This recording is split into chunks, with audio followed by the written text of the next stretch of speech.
my energy, what do you mean, bro?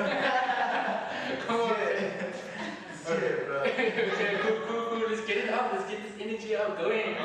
Yeah. Shake it. Do like some exercises. Okay. Breathing exercises. Are we still giving a rating on your glasses? Are you recording? Yeah, we're recording. Alright. Let's get it. Alright guys, what's up? It's your boy Craziekind, so can just inject here. I'm on the couch as you can see, but I'm not alone. I'm here with Pat from Kiss Media Productions and Andrew McFarland and Abu Maxine. Good one, Bloopers. Wow, so good. Okay, Abu Maxine. I like Abu more because it's like... Abu Maxine. So which one? Abu, I said Abu, guys. Abu. Yeah. Okay, cool. So guys, as I would like to know, so on the couch episode, we're gonna be talking about firstly about Abu's experience being a film student and all the challenges that she goes through, and then we're gonna talk about Andrew McFarland is a copywriter. Am I saying it right? Copywriter, the best in the industry. Not really. I would say that I have experience as a copywriter, and then I had to diversify after 10 years into being a SEO writer, editorial writer, ghostwriter, was in public relations. I've kind of been there, done that, got the t-shirt, didn't take it home, kind of hid it in the backpack, took some like set stuff, ran off home.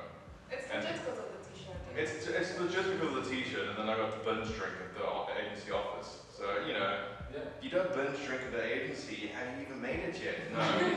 And of course, Pat from Kiss Media Productions compliments to him because he's organizing this whole episode here, but he's been here. He's the one here with all the cool equipment out here. I'm just a guest as everyone else. He's organizing the space. All the compliments to him. What was it? Kiss Media Productions. Alright, let's start with Abu about being a film student. Abu, tell us about your student story. Sorry. No, my story. Okay, so my story is a bit, I don't know how to even explain it. Like, I was interested in film during my undergrad where I watched documentaries. Literally, all I did was watch documentaries. I'm like, oh, I must be doing an essay, but look at this docu. And I was like, oh, I want to make that. And so I decided to kind of get into the industry. I did a very short course in film at like the Met Film School and learned all the cool stuff.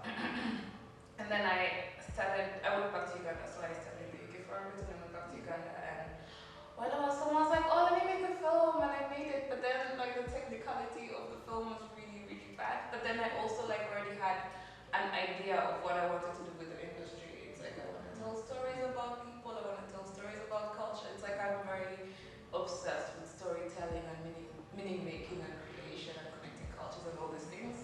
But the technical skill and the storytelling skill was something that was way still lacking. I feel like that's something we develop. So I came back to the UCT, so I applied to study in Cape Town where I got in and have been making documentaries ever since. So I've been working on that in like a school space where you do have like students who are in the same struggle as you, you're learning a lot of theory and you're trying to catch up with like the practice as well. And so you're trying to balance it out, I guess, so which is what I'm doing. Balancing, figuring out where I'm going to end up in this industry. Yeah. What are some new angles? Did you study like copywriting, or do you have a completely different journey towards? I had a different journey. I think my road to creativity was crashing out of high school.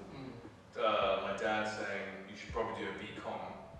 I tried a BCom for 2 years. In the second year, I kind of dropped out completely and then did the whole bunch of short courses. And one of them happened to be copywriting. And then, you know, same year I did project management. I realized that I liked copywriting. Then I applied to Red and Yellow School of Advertising. Then I graduated 2 years later with a diploma. And that's the only qualification I had. So from there, I just went into agency life, and I started as an intern at Y&R, bounced around for a year between Y&R and a few other agencies.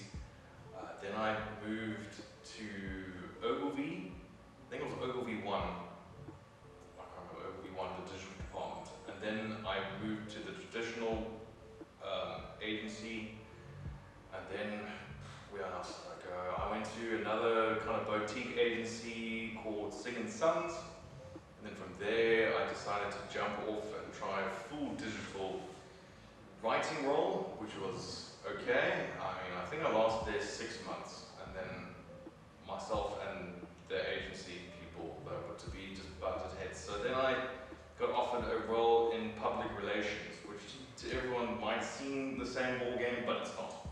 So where, as a copywriter, you are required to come more conceptual with ideas that marry with visuals and kind of marrying the storytelling together. As a PR account manager, your job is to find opportunities in news and link it to your client, and then produce content that marries the two and is newsworthy. So normally it's a realm for disheveled journalists. Don't quote me. Anyway. So, like, for those people who don't know what's copywriting, like, how would you explain to someone, let's say they have no idea what's copywriting? I also have like a little question about managing upvotes and what that means as well. Okay. So copywriting is basically writers that can write concisely, communicate a message in any kind of realm of advertising in the shortest, most concise way, and still be emotive. Okay. So the why you hire a copywriter is because he can, I'm not proving this on camera, but basically concisely and emotively sell your product. Okay. So like there's a difference between like, do you remember those Alan Gray adverts where they like, it's the one statement I remember, like the tagline, which is like, given the time, imagine possibilities, where James Dean in the advert lives on forever. Okay. So, and the advert for me is only good because of the last line, which is, given the time, imagine possibilities, Alan Gray investments for longer. Like, that statement shouldn't be married to a financial corporation. They don't talk that way. But you call a copywriter to bring the insight of humanity and emotiveness to bring your company alive. You know, like more like that connection. that connection. Between the clients and the consumers. Yeah. So you need. I mean, for me, I normally write business to consumers. Consumers, okay. Business to consumers. So like, I mean, you can get copywriters to write B2B, and then you just flatline with facts. Okay. Oh, not always. Just generalizations for the people on the camera, or on the other side, on the internet, somewhere on this feed. Calm down, stop, think about what you're about to say, comment below, share and subscribe, whatever. I don't know about the digital media. Anyway, so B2B and you know, but to simplify it, copywriting is just concisely writing emotive copy to sell your product. Okay. Your intentions. Yeah. So Andrew, speaking on that, do you think it's worth going to varsity or going to an institution to learn copywriting before, based on others' experience? Because they're not letting you like what you can learn in the institution, you can learn on YouTube or I think so. To get that question for me is like related, because the thing is this: should you go to college to learn how to be a copywriter? And I think the answer should always be yes. And I think it's yes for most careers. I think if you want to be a director, you should go to school. It definitely gives you the right footing. Can you do it on a whim? Possibly, you could. But you know, you're going to have to be someone exceptional. You know, like I see often people go, just go for it. No, don't. Make some few strategic plans. Take a few baby steps and then see if you can, like, you know, it's just one of those things where. So the problem is that, like, you know, I mean, I hate to say it, the industry is fucking terribly racist. You know, like let's not be polite here.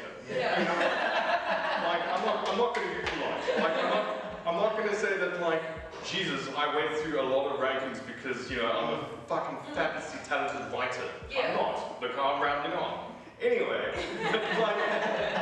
but like what I'm saying is that, like, you know, like, fuck, it's so hard to impart the insight of like, to break beliefs, you need to kind of, unfortunately, you need to deliver. Like a good person that I know is my friend Mo Khan, who like, fuck, the guy like doesn't sleep ever, but he is so fucking talented at what he does. I think it's also like a thing that a conversation that I've had with my friends. It's like being a person of color. You just kind of have to do that extra mile in that sense to kind of get noticed, which is, you know, we maybe get used to that. So I think it's fair enough. Like we just get so used to that, even if it's a thing that maybe should be changed at this point because you know, obviously you're just as qualified, you're just as knowledgeable, you're just as this, but it's maybe a little bit uncomfortable for someone, or you don't know what it's going to. Yeah, because I've not got into a lot of the places I'm applied to, and I haven't thought of why. I was like, maybe I just, you know, I don't have that local industry. You know, I'm always making excuses for them, which also possibly don't need to be there. I think like, so